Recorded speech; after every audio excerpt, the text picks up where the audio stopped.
Today on the Howard Dare channel, I talk about the differences between men and women and the use of language and how it shapes their worldview. Hello MGTOW, hello man, this is Howard Dare. Thanks for stopping by.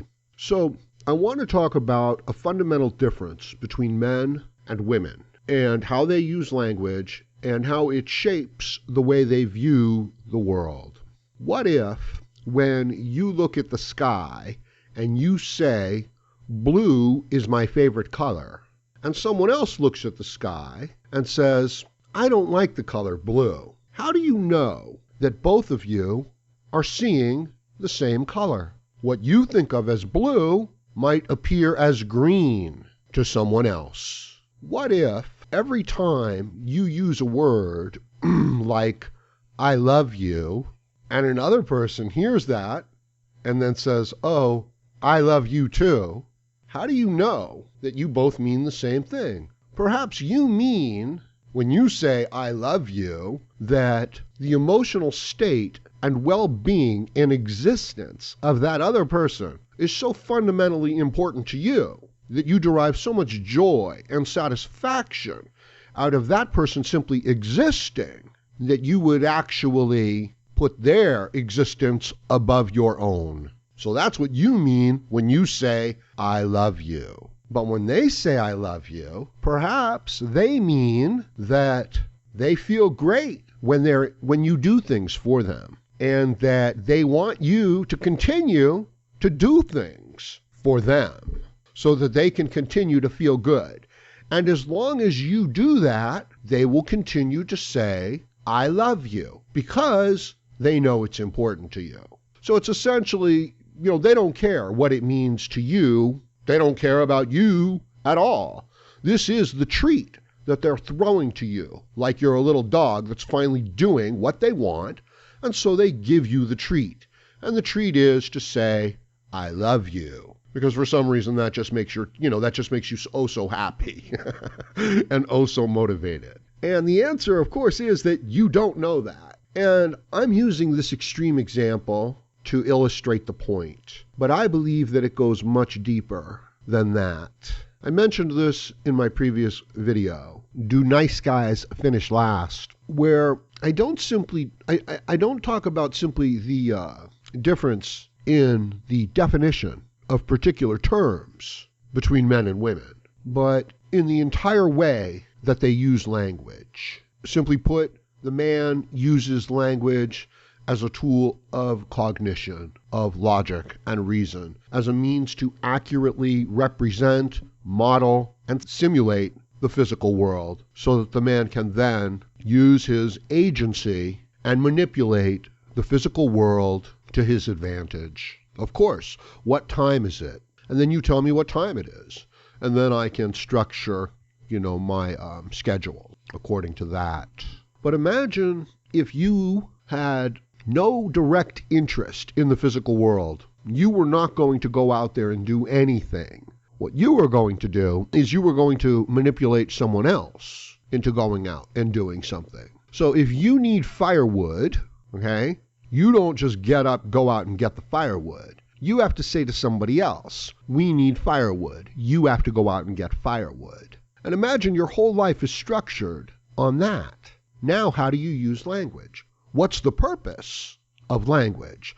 The purpose of language at that point is to manipulate others, is to represent your internal state to others as a impetus, as a driving force, as a motivating factor to get things done. So you're never the horse pulling the carriage, but you are the one holding the reins, holding the whip, or pulling up on the reins. So now, how would you use language? Use it in either an encouraging or a discouraging way. That would be your main mode of communication. You would either always be encouraging or discouraging, pleasing or displeasing, happy or unhappy. You would always be manipulating. So whenever anybody asked you, what time is it? You could care less about what the actual time is. That's absurd. That's meaningless. What you care about is the individual events in your life and how what that person is looking for is going to affect that. And I'm sure you've noticed this, but you haven't been able to, most people are not going to bother to, analyze it. When you look at somebody and you say, what time is it? When you ask them almost any question, and there's that pause, and you know what that pause is, and it makes you very angry to hear that pause. It makes me very angry to hear that pause, because that pause is a calculation. And the calculation is, what kind of answer can I give to this question that'll be to my advantage? So it's not the answer to the question. They're not telling you what time it is. They're telling you, it's time for you to go and do a favor for me. It's time for you to make up for that injustice that I imagined you did so long ago. It's time for you to change your ways. It's time for you to clean your room. It's time for you to go make me a sandwich. Oh, you don't like people complaining, huh? Yeah, right. So that's how women do it.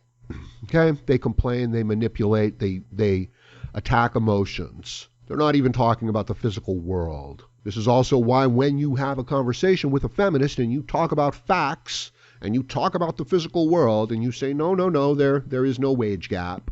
There's an earning gap. And you present the evidence, simply put, that, 10 women working as pediatricians are going to get paid less than 10 men working as brain surgeons.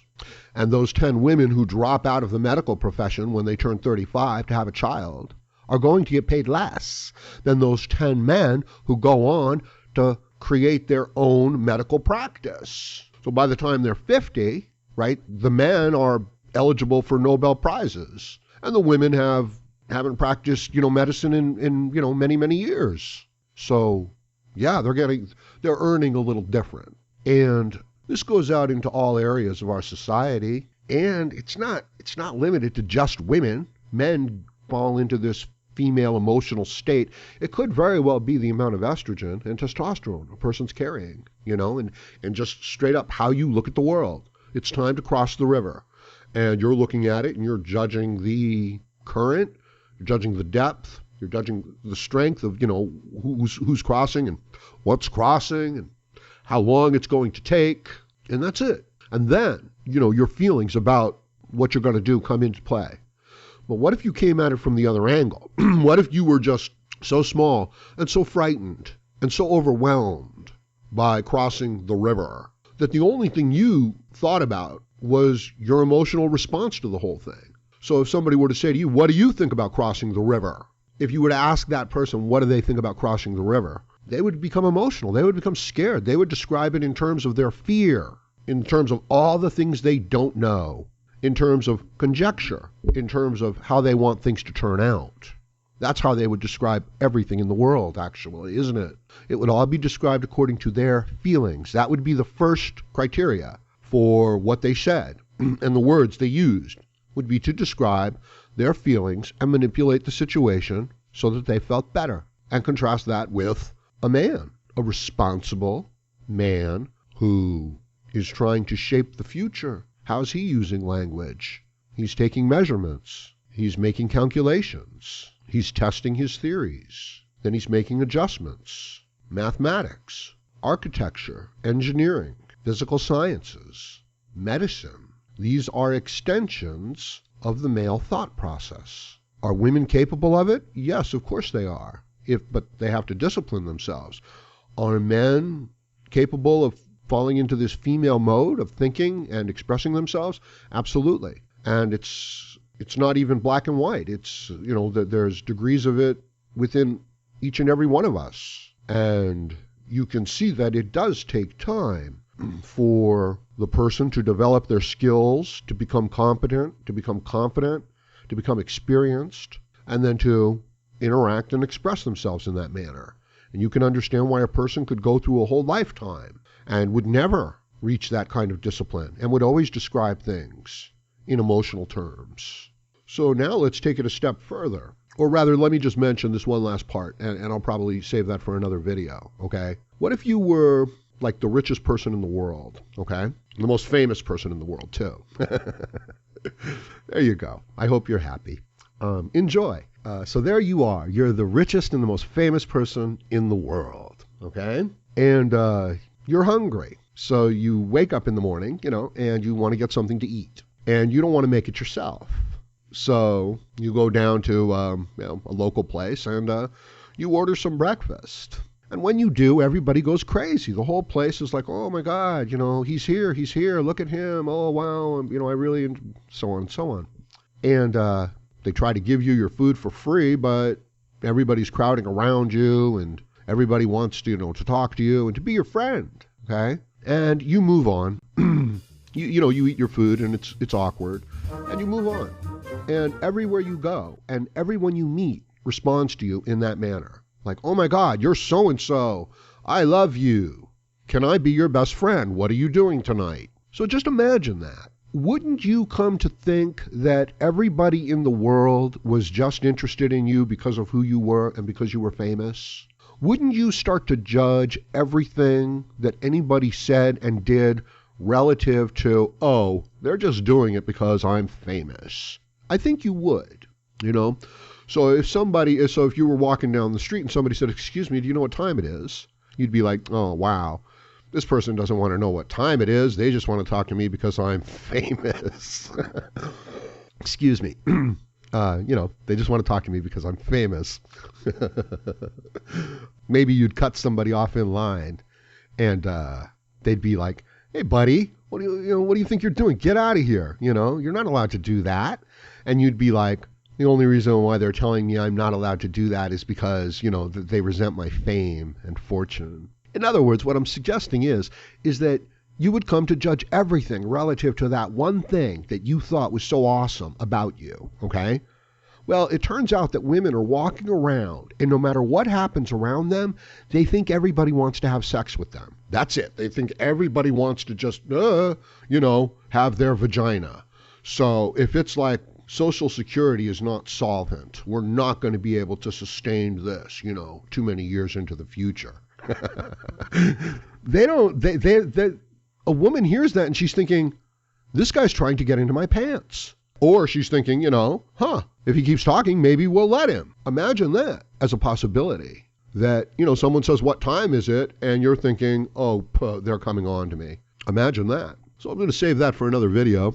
And I'm going to leave it at that for now. So let me know what you think about this subject in the comment section below. Please like, share, comment, subscribe, donate, and join me again, Howard Dare, as I plan to have more content for you. Thank you, MGTOW.